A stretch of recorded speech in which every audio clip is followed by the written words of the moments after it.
오늘 5장 1절은 이렇게 시작됩니다. 그리스도께서 우리를 자유롭게 하려고 자유를 주셨으니, 그리스도께서 우리를 자유롭게 하려고 자유를 주셨다. 전반부의 요약이자 후반부와 연결하는 연결고리와 같은 말씀입니다. 그리스도께서 우리를 자유롭게 하려고 자유를 주셨다. 이 말씀을 들었던 종들, 그리스도를 믿는 종들은 어떤 생각이 들었을까요? 우리는 자유인이구나. 그동안 오랫동안 율법에 사로잡혔던 많은 유대인들, 그리스도인들은 이 말씀을 들을 때 우리에게 자유가 생겼구나. 오랫동안 어떤 식민지에 갇혀있던 사람들에게 만약 그들이 예수 그리스도를 믿었다면 우리가 진짜 자유인이구나, 이런 생각이 들지 않았겠습니까? 그런데 오늘 우리 그리스도께서 우리를 자유롭게 하려고 자유를 주셨다. 우리는 사실은 감흥이 별로 없잖아요. 우리는 이미 자유로우니까, 자유인이니까. 갈라디아서 1장 4절에서는 그리스도께서 하나님 곧 우리 아버지의 뜻을 따라 이 악한 세대에서 우리를 건지시려고 우리 죄를 대속하여 하기 위하여 자기 몸을 주셨으니, 그리스도께서 이 악한 세대에서 우리를 건지시려고 자기 몸을 주셨다, 이렇게 나와 있고요. 갈라디아 3장 13절에서는 그리스도께서 우리를 위하여 저주를 받은 바 되사 율법의 저주에서 우리를 속량하셨으니, 율법의 저주에 갇혀있던 우리를 속량하기 위해서 예수님께서 자기의 몸을 몸값으로 그렇게 지불하시고 우리를 풀어주셨다라는 것입니다. 그 결과 우리는 자유가 주어진 것입니다. 자유, 바로 그리스도께서 우리를 속량하신 이유입니다. 자, 그렇다면은 그러므로 5장 1절 하반절에 그러므로 굳건하게 서서 다시는 종의 멍에를 매지 말라. 더 이상 우리는 자유로우니까 더 이상 다시는 종의 멍에를 매지 말아야 된다라는 것을 바울은 강조하고 있습니다. 그리고 13절에도 보시면은 형제들아 너희가 자유를 위하여 부르심을 입었으나, 어떤 번역에서는 입었으니라고 번역도 되는데요, 어쨌든 그 자유로 육체의 기회를 삼지 말고 오직 사랑으로 서로 종노릇하라, 이렇게 이어집니다.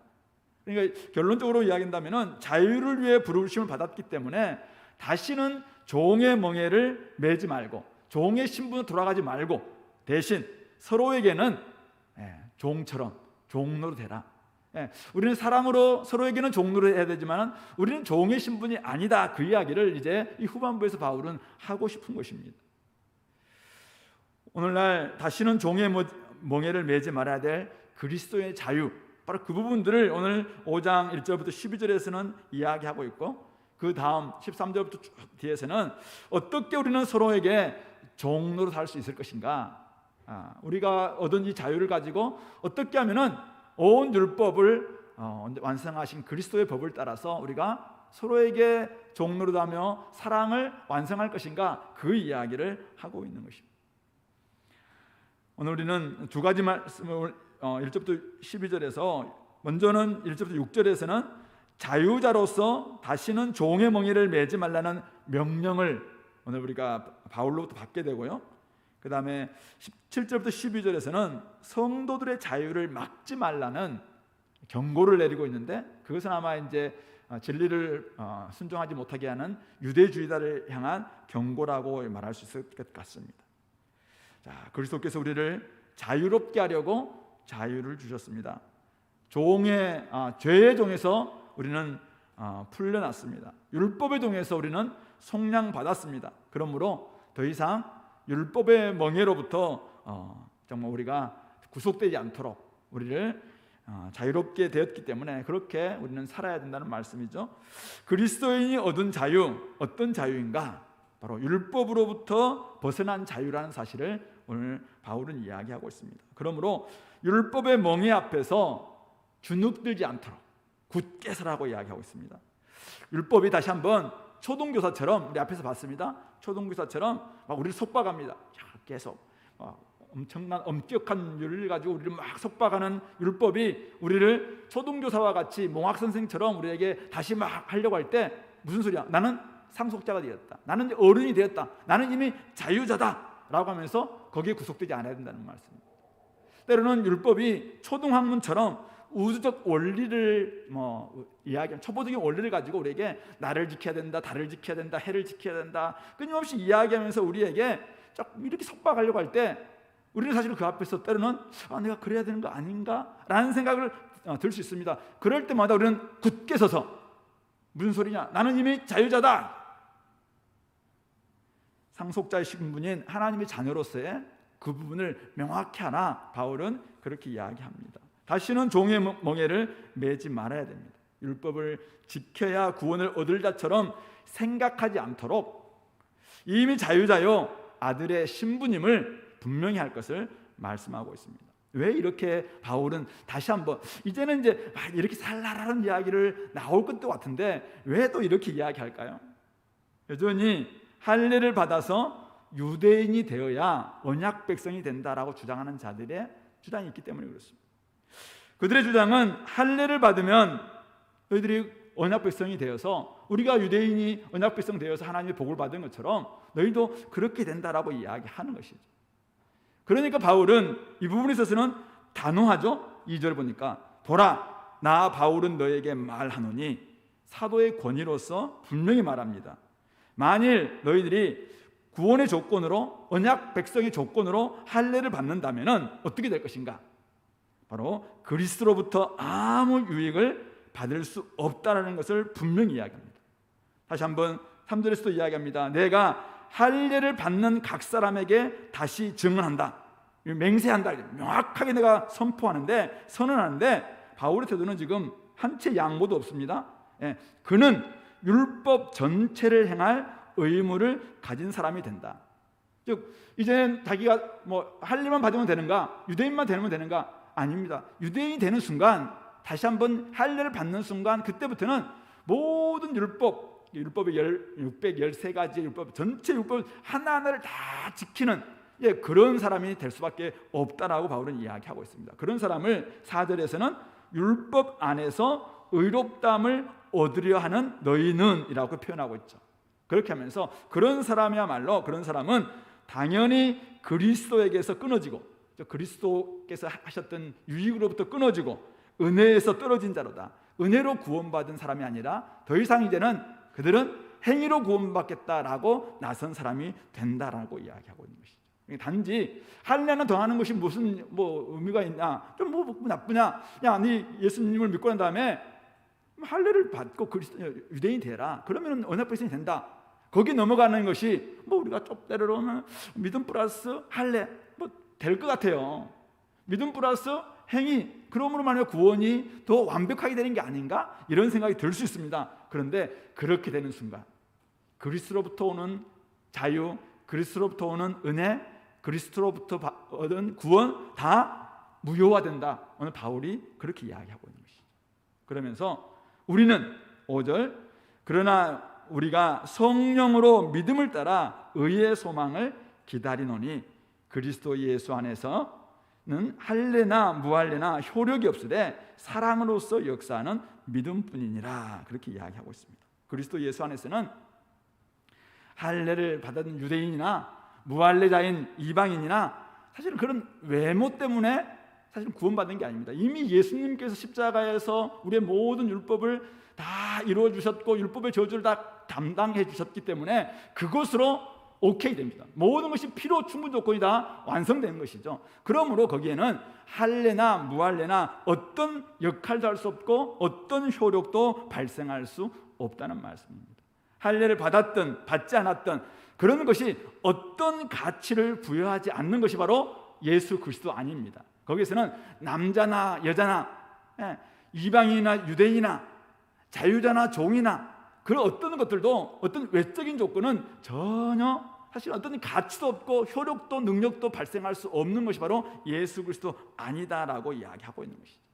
결국 하나님의 자녀가 되는 유일한 조건이 있다면 그것은 예수 그리스도 안에서 들어오는 것이죠. 바로 믿음으로 구원받는 것이다 라고 바울은 이야기하고 있는 것입니다. 오늘 그리스도께서 이루신 일을 믿는 바로 그 믿음만 요구된다는 것입니다. 믿음만 있으면은 의롭다 하심을 받는 것이고, 믿음만 있으면은 마지막 날 우리는 하나님 앞에 서게 되는 것입니다. 그것이 바로 우리가 믿음을 따라 기다리는 의의 소망인 것이죠.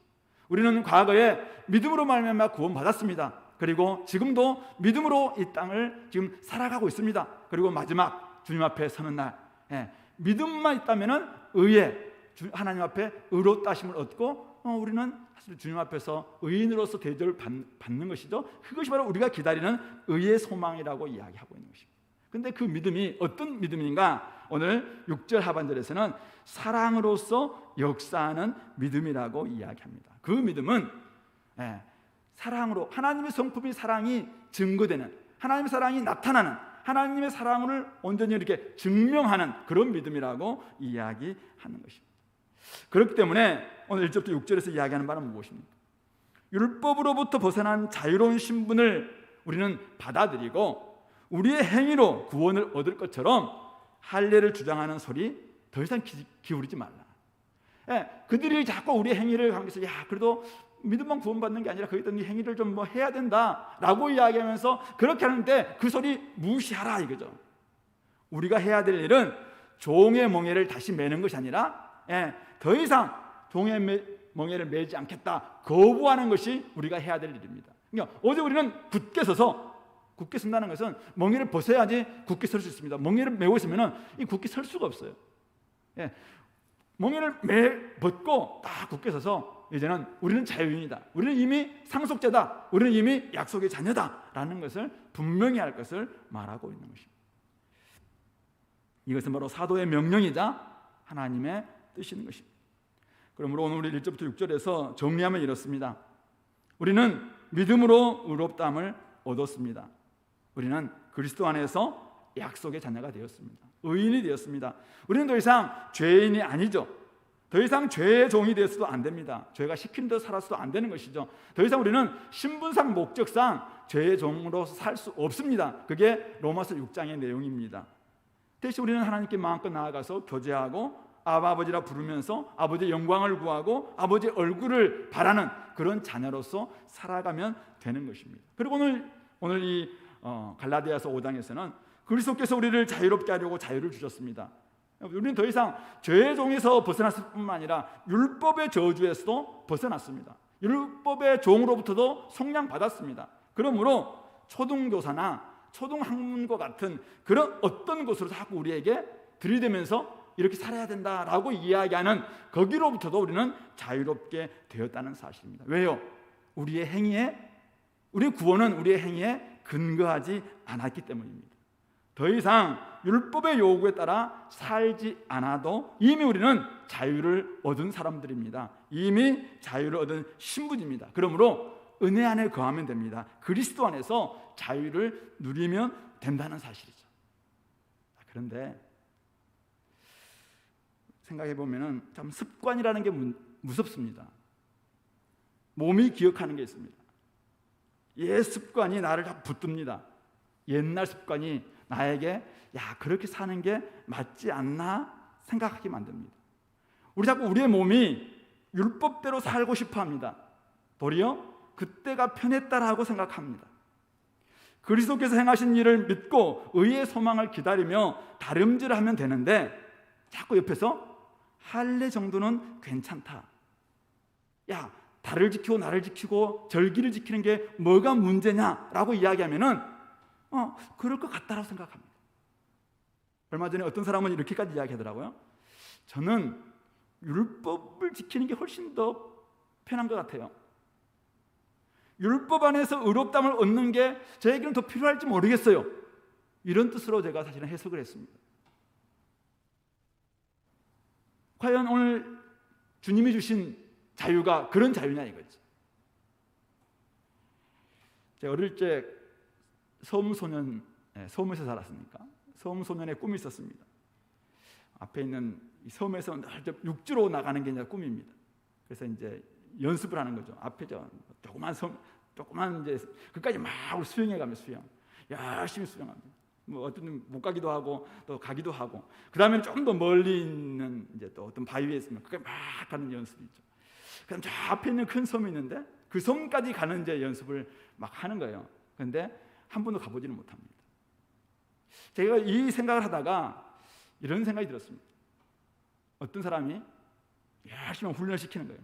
강력한 몸을 만들고 300용사와 같은 막 훈련시켜서 너희들이 저 육지로 가게 만드는 몸을 만들어야 된다. 근데 물살도 굉장히 세기도 하고 막 그런데 어쨌든 우리는 몸을 막 튼튼하게 하게 되면은 갈 수 있다라는 것을 막 주입합니다. 그래서 우리가 막 열심히 훈련을 하죠. 사실은 진짜 뭐 갈 수 있을 것 같아요. 근데 막상 연습해보면 잘 안 되죠. 근데 때가 되어서 육지로 오가는 배가 생겼습니다. 여객선이 생겼습니다. 많은 사람들은 그 여객선을 타고 갑니다.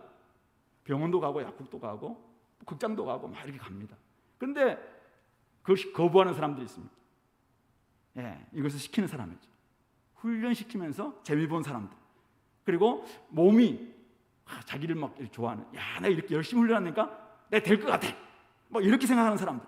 언젠가는 갈 수 있다 생각하면서 막 훈련합니다. 그 사람은 끝내 배를 타지 못하고 결국 섬에만 갇혀 있게 되는 것입니다.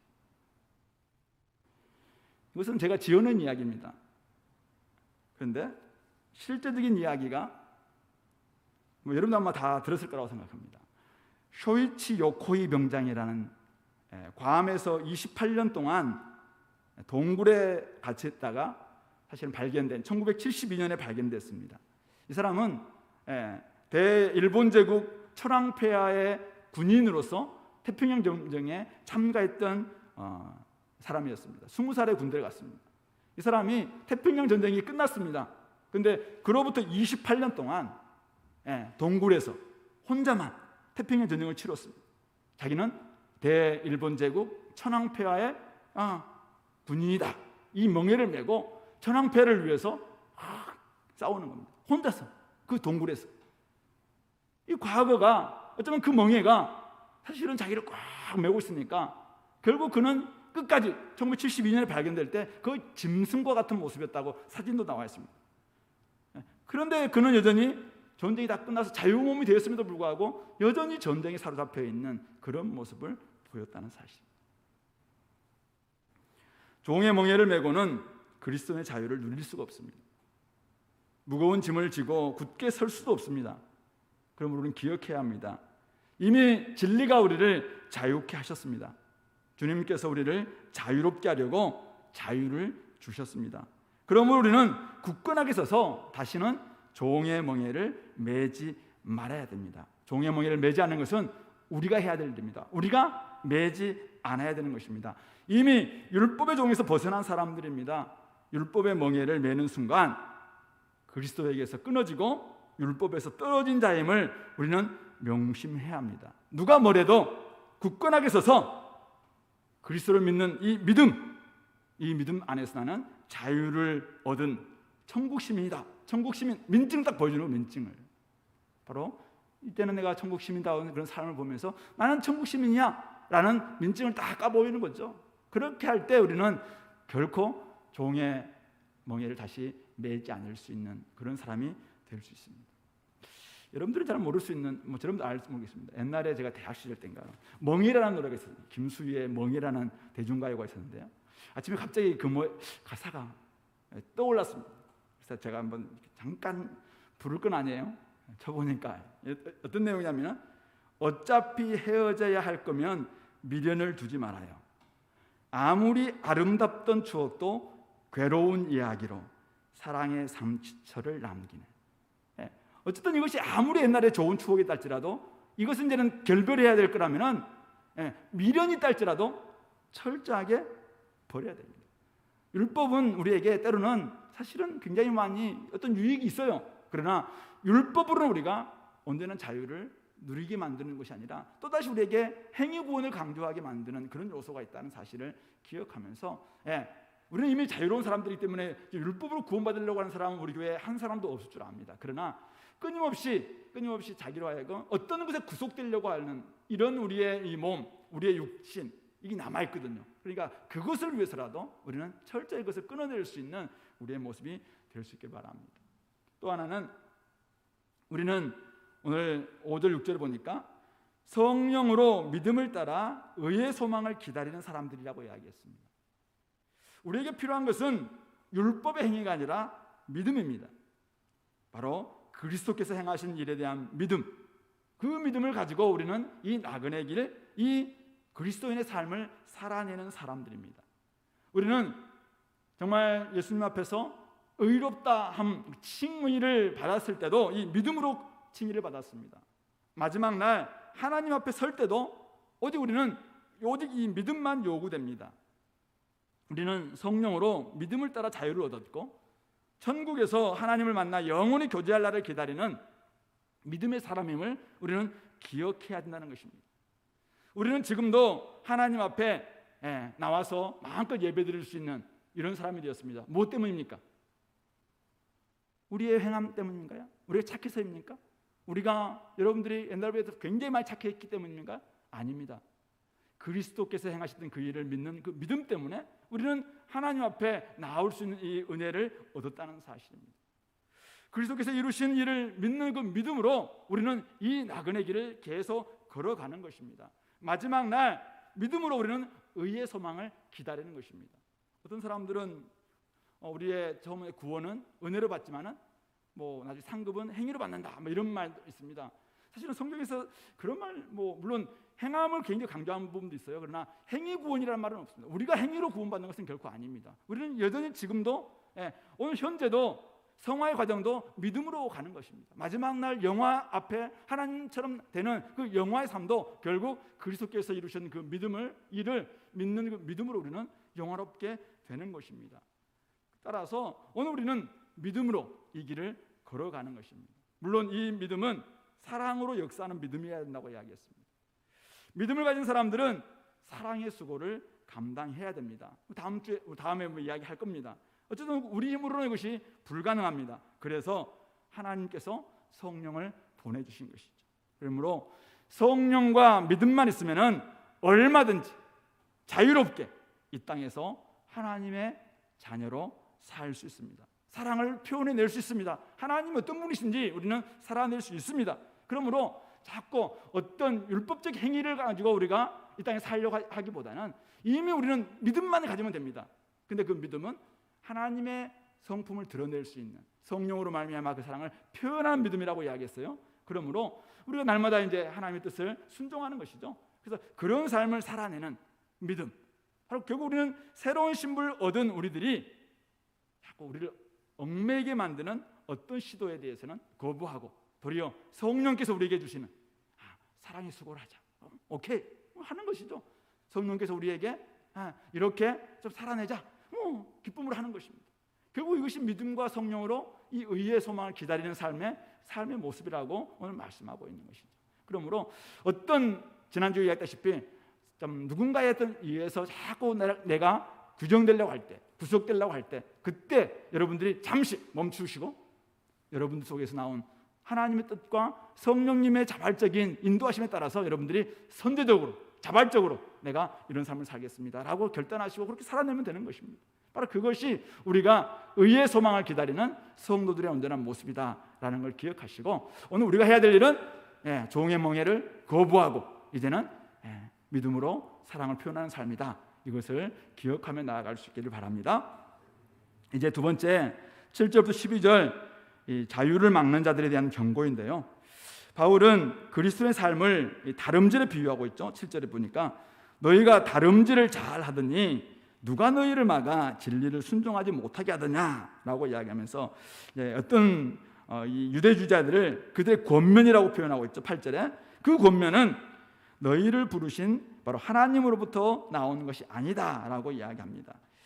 잘못된 가르침, 그들은 결국 하나님으로부터 나오는 가르침이 아니라는 것을 이야기하면서 그것은 적은 누룩이 온 덩이에 퍼지는 것과 같이, 적은 누룩, 이스트가 조금만 있어도 금방 이 밀가루 반죽 온 덩이를 다 부풀게 만드는 것처럼 바로 이 적은 누룩과 같은 잘못된 가르침은 온 공동체에 잘못된 영향력을 끼친다라는 것을 이야기합니다. 그렇기 때문에 이것을 가만두면 안 된다는 것이죠. 자, 그런데 이 갈라디아 교회에 바울은 나는 너희가 아무 다른 마음을 품지 아니할 줄을 주 안에서 확신한다. 바울은 자기가 복음을 전했던 이 갈라디아 교회가 지금 조금 좀 넘어지려고 하고 있고 자꾸 다른 사람들한테 요동도 당하고 뭐 어지럽힘도 당하고 있지만은 확신이 있습니다. 야, 내가 가르쳤던 그 믿음으로 너희들은 주 안에서 분명히 서 있을 줄 안다. 다른 마음 품지 않을 줄 내가 주 안에서 확신한다. 사실은 그들을 확신하기보다는 주님을 확신하고 있는 것이죠. 주님께서 그들을 결국 놓지 않을 것이다 라는 것을 바울은 확신합니다. 그러나 너희를 요동하게 하는 자들, 너희를 지금 혼란스럽게 만드는 자들, 교회에서 지금 자꾸 다른 마음을 가지고 너희들을 빼앗아가려고 하는 그런 사람들, 누구든지 심판을 받을 것이다 라고 강하게 지금 경고하고 있습니다. 성도를 요란하게 하고 교회를 어지럽히는 선동자들, 이들은 바로 누굽니까? 바로 할례를 받아야 된다라고 주장했던 유대주의자들이죠. 그들의 지금 교회가 넘어갔습니다. 할례를 받아야 되는 거 아닌가라고 생각했고 막 교회 전체가 막 요동을 치고 있는 것이죠. 아니 바울은 이렇게 해야겠는데 또 이렇게 해야겠나. 그러니까 막 혼란에 빠졌습니다. 그러니까 바울이 지금 강하게 경고합니다. 근데 경고의 내용이 얼마나 강하냐면 12절 보세요. 12절. 너희를 어지럽게 하는 자들은 스스로 배워버리기를 원하느라. 이 표현이 얼마나 강한 표현이냐면은 스스로 배워버린다는 말을 이제 다른 번역에서는 뭐 고자되기를 원한다. 거세한다. 그러니까 저 사람들이 뭘 강조하냐면은 딱 우리 남성의 그 포피만 잠깐 베면 된다. 이게 할례잖아요. 근데 야 그게 자꾸 너희들 강조한다면은 차라리 잘라버려라. 이게 잘라버려라. 그걸 그렇게 강조하려면은 더 전체로 거세해라. 이렇게까지 바울이 이야기하고 있는 것이죠. 이것을 하나님 앞에서 아무것도 아닌데도 불구하고 자꾸 그렇게 주장하는 그들로 하여금 그들이 스스로 차라리 아예 그러면 거세하기를 원한다. 이렇게까지 지금 이것을 그들을 지금 경고하고 있는 것입니다. 그러면서 바울은 자기에 대해서 이렇게 이야기합니다. 형제들아, 내가 지금까지 할례를 전했다면은 어찌하여 지금까지 박해를 받으려? 좀 뜬금없지 않나요? 아마도 이 유대주의자들이 이렇게 주장했던 것 같아요. 한때는 바울도 할례 전했던 사람이다. 옛날에 바울 봐라. 얼마나 많은 사람들을 막 그리스도인 잡아가면서 유대인 되기를 원했냐라고 이야기를 했던 것이죠. 바울도 그것을 인정합니다. 그렇기 때문에 나도 한때는 유대인이었고 바리새인 중에 바리새인으로서 그렇게 했었다. 그러나 지금까지 할례를 전하고 있다면은 내가 어찌하여 지금까지 박해를 받으리요라고 이야기하면서 그리하였다면 십자가의 걸림돌이 제거되었으리라. 유대인들한테 십자가는 걸림돌이자 거치는 것이었습니다. 고린도전서 1장 23절에 보면은 늘 우리 로마 사람들이나 헬라 사람들은 이 그리스도 구원자가 십자가 못 박히는 거 이것은 미련한 것이다라고 생각했지만 유대인들한테는 끊임없이 걸림돌이자 거치는 것이었거든요. 바울이 생각해 보세요. 자기가 그리스도의 십자가를 전하지 않는다면은 얼마든지 유대인들을 막 구원받는 백성으로 삼았을 것입니다. 그러나 바울은 끊임없이 그리스도의 십자가만을 전하기로 결단하면서 지금까지 왔거든요. 그런데 그것 때문에 계속 박해를 받아왔어요. 그런데 만약 자기가 할례를 전했다면 당연히 박해도 없었을 것이고 걸림돌도 사라졌을 것입니다. 그러나 그는 그들에게는 걸림돌이고 그들에게는 거치는 것이었지만 끝까지 그리스도 십자가만을 전하면서 이 길만이 오직 우리에게 구원을 준다라고 증거했던 것이죠. 그 결과 결국 이 복음을 받는 사람들에게는 자유가 주어지고 구원이 주어지는 것입니다. 반대로 거친 것 때문에 그냥 복음을 변질시키는 것이죠. 할례를 플러스한다든지 아니면 행위를 플러스한다든지 이렇게 해서 그리스도의 십자가를 아예 그냥 흐물흐물을 만들거나 아니면 그리스도 십자가를 전하지 않는다. 그러면은 거기에는 박해도 없고 핍박도 없을 겁니다. 그러나 거기에는 구원도 없고 사실은 자유도 없는 것이죠. 그러므로 바울은 그 이야기하고 있는 것이죠. 그래서 자기는 끝까지 이것이 바른 복음이기 때문에 이것을 고수하고 있고 지금도 내가 박해를 받고 있다. 바울은 그렇게 말하고 있는 것입니다. 우리는 여기서 두 가지를 발견할 수 있죠.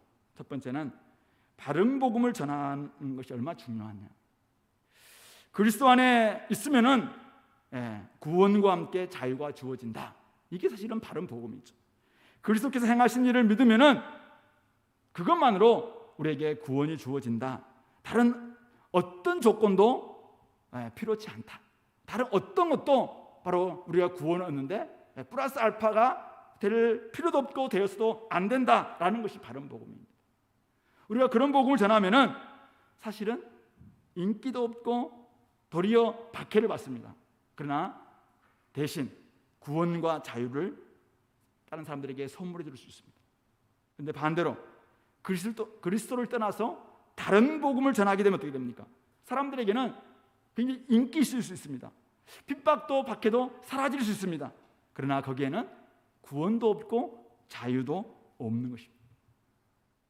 그러므로 어쩌면 십자가는 그들에게도 사실 불편한 것이지만 우리들에게도 조금 불편한 것일 수 있습니다. 사실 십자가 때문에 우리는 고난을 받고 십자가 때문에 우리가 넘어지기도 하고 또 아프기도 하고 힘들기도 합니다.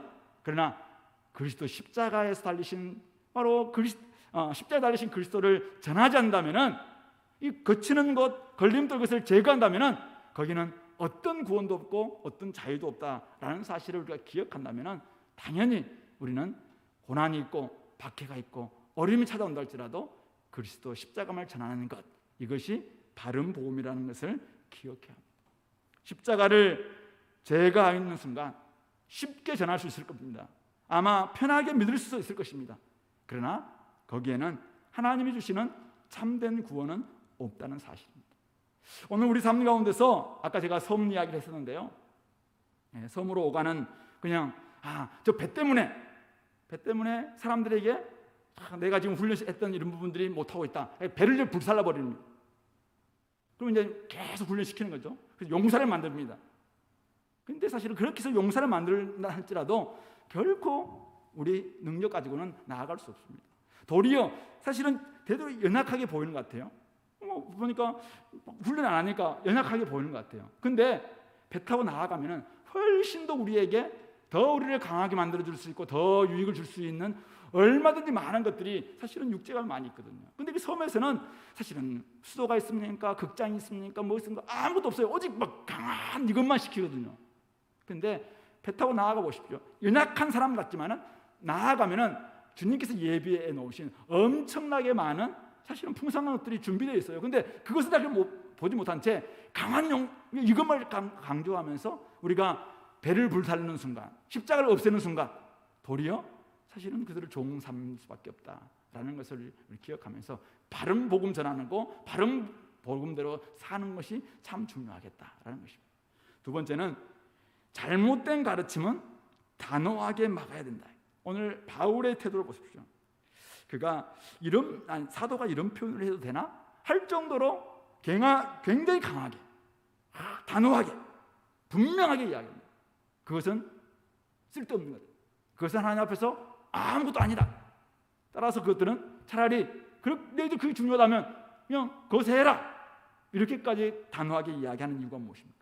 이 잘못된 가르침은 온 덩이를 부풀고 만드는 아주 나쁜 독소이기 때문에 그렇습니다. 그러므로 인간의 욕망을 부추기는 가르침, 사람들의 의를 살려주는 가르침, 자기 힘으로 구원을 얻어보라고 하는 가르침, 이런 것들은 인기가 있고 사람들의 귀를 쫑긋하게 만들 수 있습니다. 그러나 그런 가르침에는 은혜가 없습니다.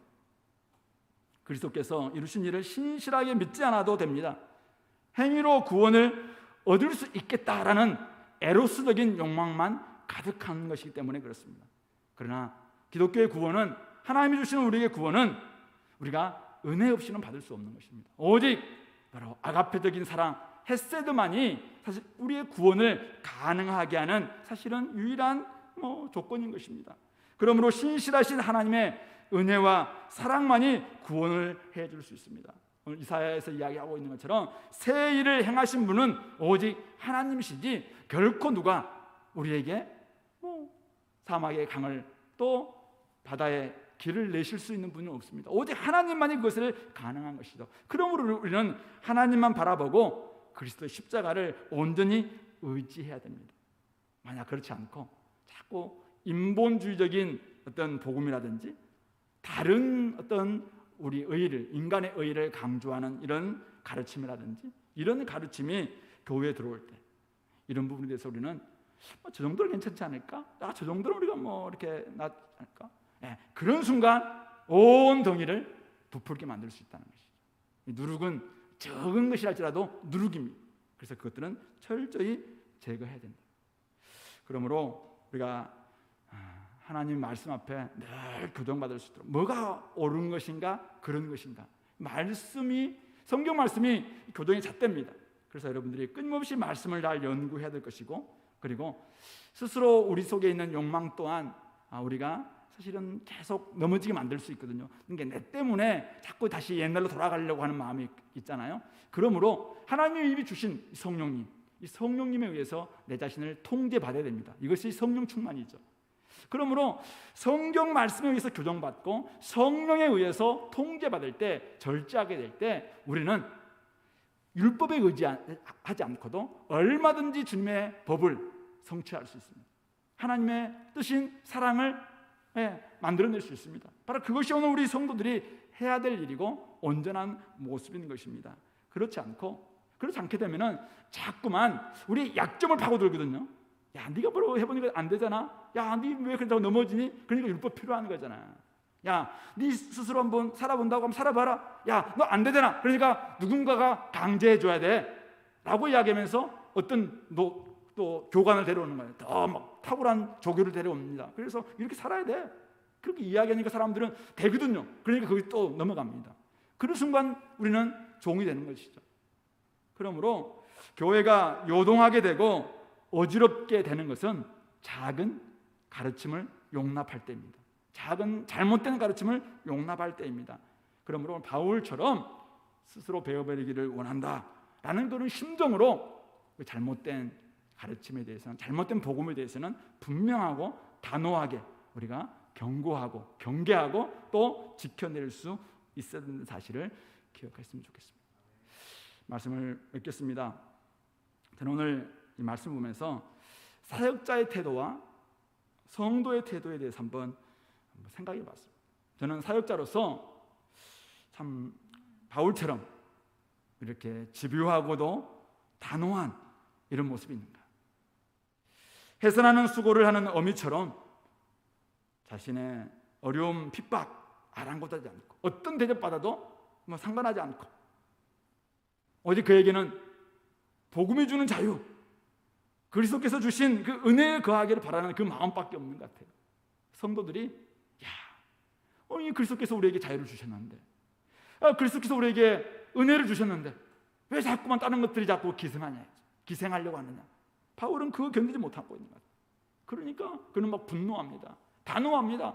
막 집요하게 파고듭니다. 이쯤 되면 이제 그만하고 이렇게 살자라고 이야기할 수 있을 것 같은데 또 이야기 5장 오면은 저는 저도 좀 편할 줄 알았어요. 근데 5장 오니까 또 이야기하면 또 이야기하세요. 난 6장 가면 또 편할까요? 6장 가면 또 이야기할 것 같아요. 바울 보니까 지속적으로 이거 잘못된 거 안 된다. 우리가 자꾸 옛날에 사로잡힐 수 없다. 우리가 자꾸 우리의 행위가 의로움이 있는 것처럼 자꾸 해봤자 정말 우리를 구속하는 것밖에 없다. 바울은 그렇게 이야기하고 있는 거예요. 저는 우리 사역자들, 특별히 우리 영적인 부모들, 영적인 우리 아비 어미들 이런 마음을 좀 배웠으면 좋겠습니다.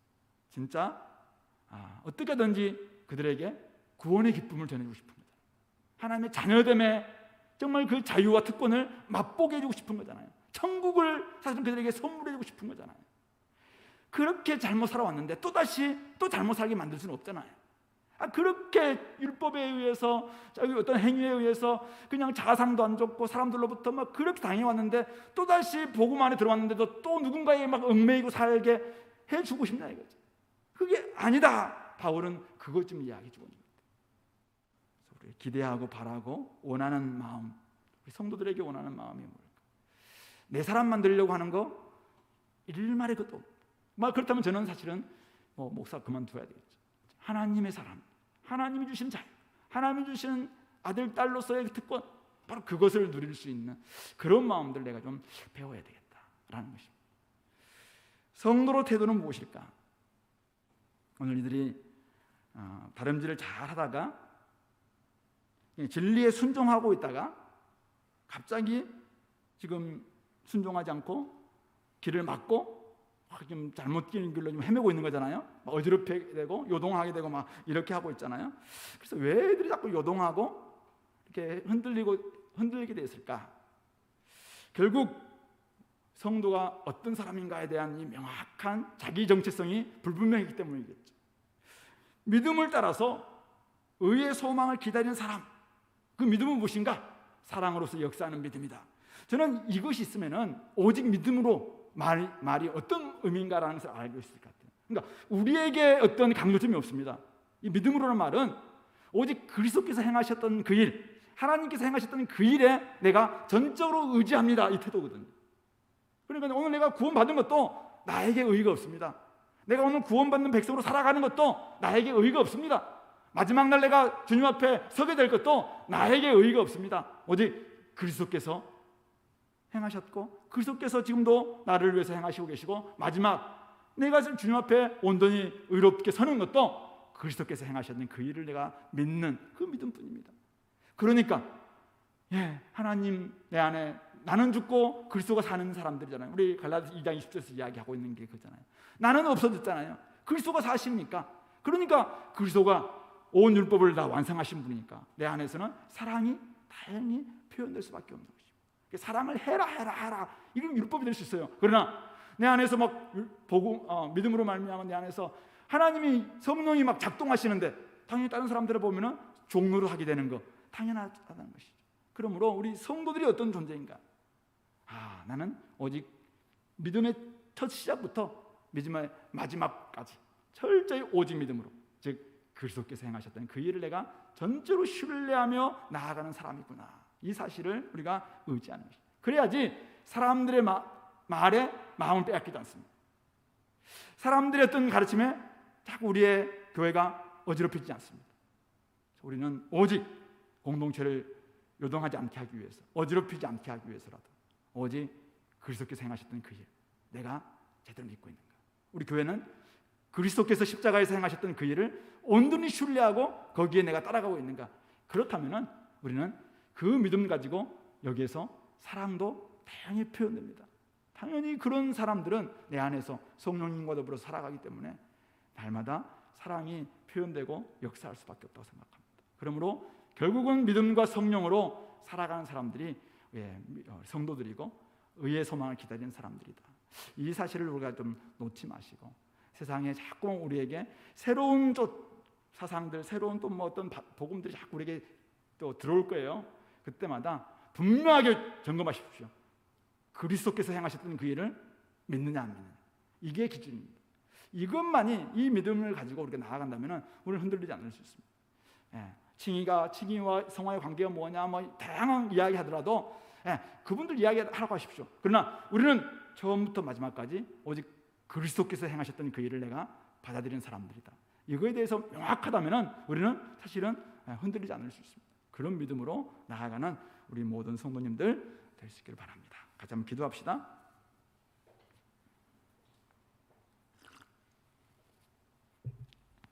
우리 말씀을 좀 기억하면서 다시는 우리의 종의 멍에를 매지 말라라고 권면한 바울의 명령을 우리가 받았습니다. 우리도 분명하게 이 땅에서 이제는 어떤 곳에 구속되지 않고 내가 스스로 정말 말씀과 성령에 따라 살아갈 수 있게 달라고 기도했으면 좋겠고, 좀 우리가 성령을 따라서 의의 소망을 기다리는 사람들인데 하나님 아버지, 내가 이런 모습으로 끝까지 잘 이 마지막까지 걸어가게 달라고 같이 한번 기도하겠습니다.